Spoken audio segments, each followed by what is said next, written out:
So now we'll be discussing about the casting defects, which is an important topic in casting procedures.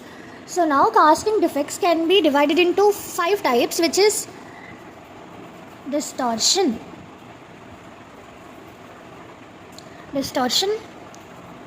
surface roughness, porosities,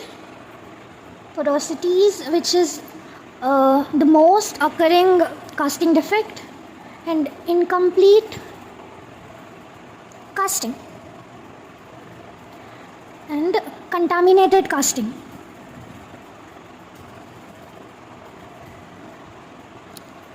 So now these are the main casting defects, which is distortion, surface roughness. Surface roughness can be also called surface roughness, surface irregularities, and porosities, incomplete casting and contaminated casting. In our session, our main interest is about porosities, but we'll be discussing about other casting defects also in an outline way. So first one about distortion. Distortion mainly occurs when the investment hardens. See, for example, this is the crucible, and we kept this screw here. And these all consist of the investment, no? So when this investment hardens, the distortion could occur. Due to hygroscopic or setting expansion, the distortion could occur, and during manipulation and release of stresses. Due to incorrect manipulation also, the release of stresses could occur. And remedies of distortion would be manipulation of wax pattern at higher temperatures and investing of wax pattern after 1 hour of finishing, so that it won't take much time to get wax pattern distorted, or due to temperature changes also there will be no chance of distortion of wax pattern if we invest them faster after it get finished.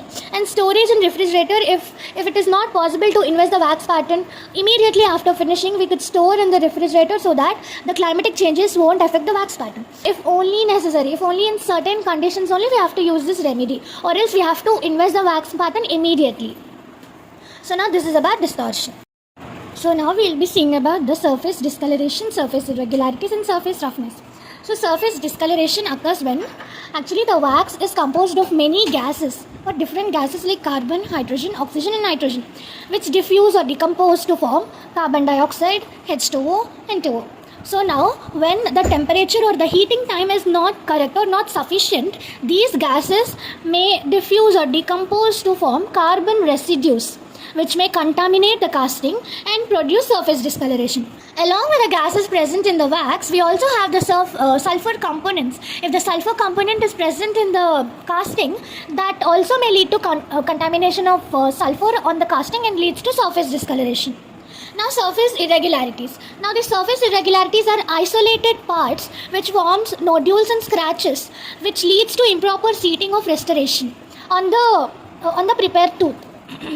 So now these irregular surface irregularities will be in a form of nodules or scratches, which leads to improper seating of restoration on the prepared tooth. Now the surface roughness. Surface roughness is mainly due to breakdown of investment in the excessive burnout temperature. See, these as I told you in distortion also, if the investment is left excessively in if temperatures, it causes the breakdown of the investment. And also inclusion of particles. If any particles are stuck inside or also the previous screw particles are not removed correctly, it may lead to surface roughness. And the alloy is heated high before the casting. The wax burnout is completed, and there is a mold space in which we have to introduce the alloy. But before this introduction only, we heated the alloy at very high temperature and then introduced into this mold. It may lead to surface roughness due to we heated it earlier very high temperature, and it may affect the surface of the investment. In turn, the alloy which produced would be affected on its surface. Now the centrifugal casting machines is more round more than the required. Casting machine is more round more than the required. See, for a certain investment or for the certain cast metals, there is a certain rounds or the certain speed for the centrifugal casting. For small or big ones, there is a certain limit for the centrifugal machine to be kept.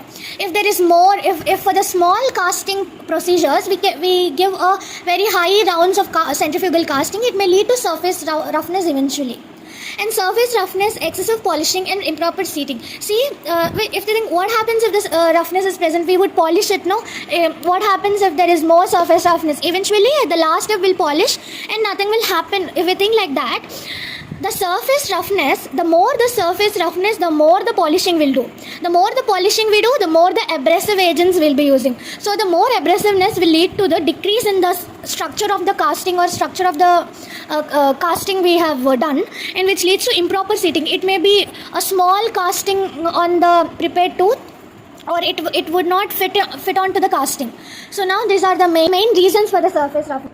So now the prevention or the remedies. Only thing we can do for surface roughness, surface discoloration and surface irregularities is keeping a perfect burnout time and heating time and burnout temperature, so that the investment will not be affected and the alloy also will not be affected.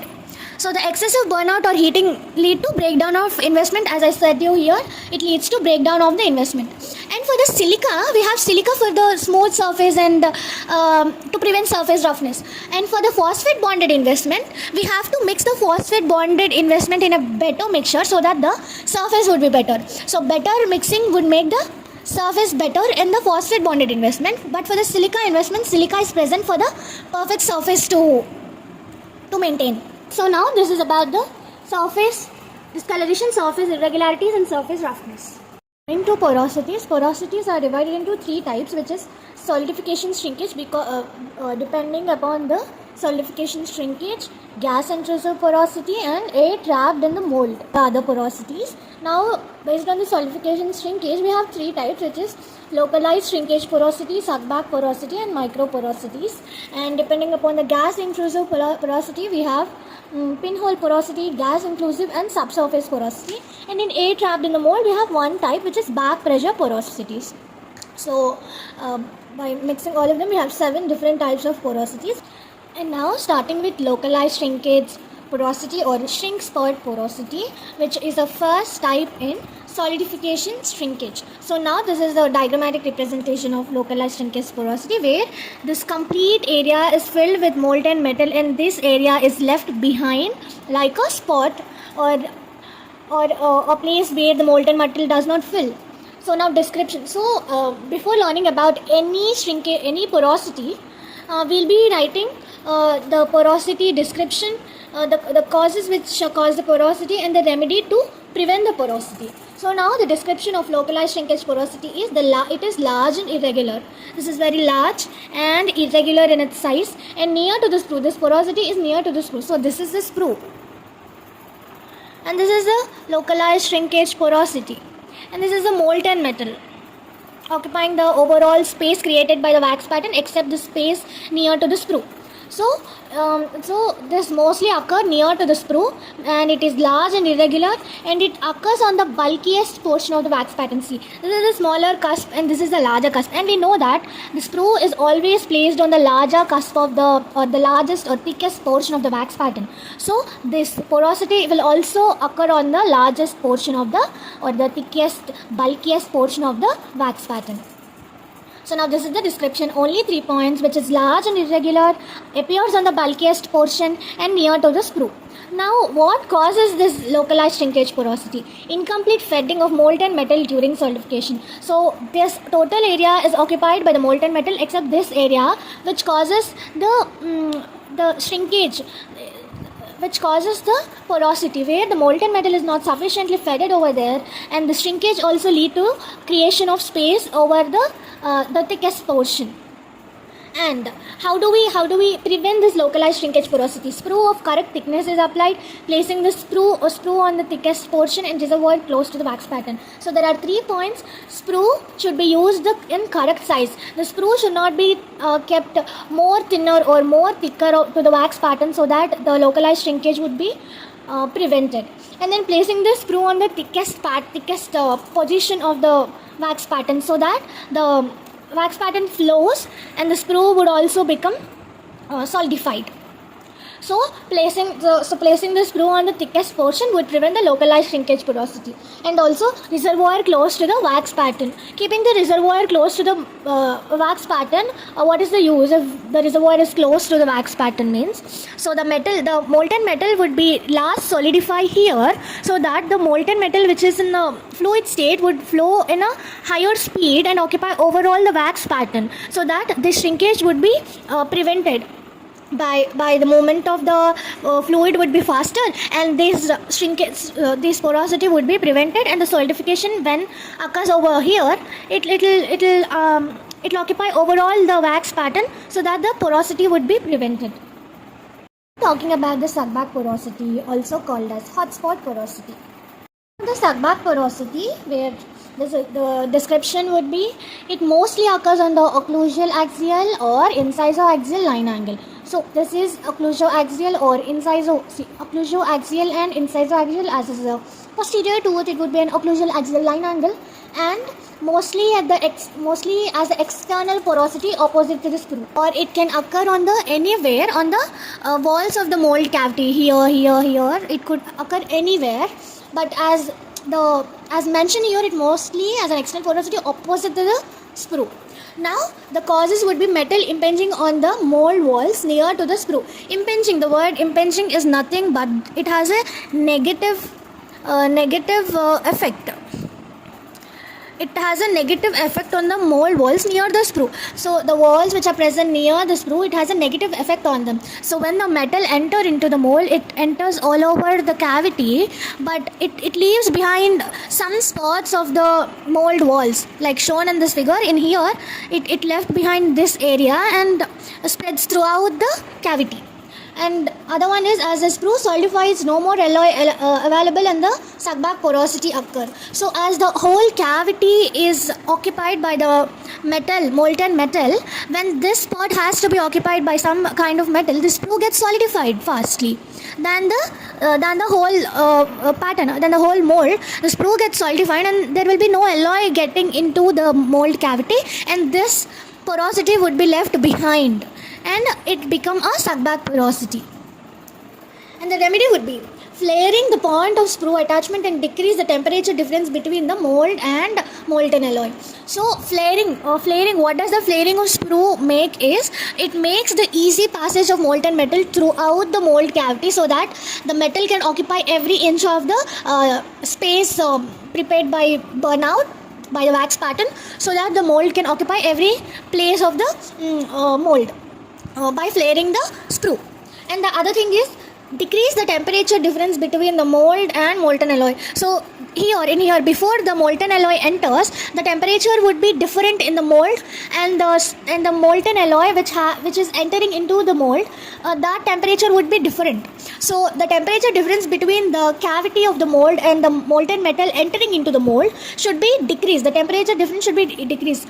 So what does it indicate? The temperature should be equal in the mold and the molten metal, so that the hot spot like this will not be created, and the molten metal could flow freely as the temperature is equal between the mold and the molten metal which is entering into the cavity. So this is Sback porosity, also called as hotspot porosity. So the left behind area which is not covered by any molten metal is known as an hotspot.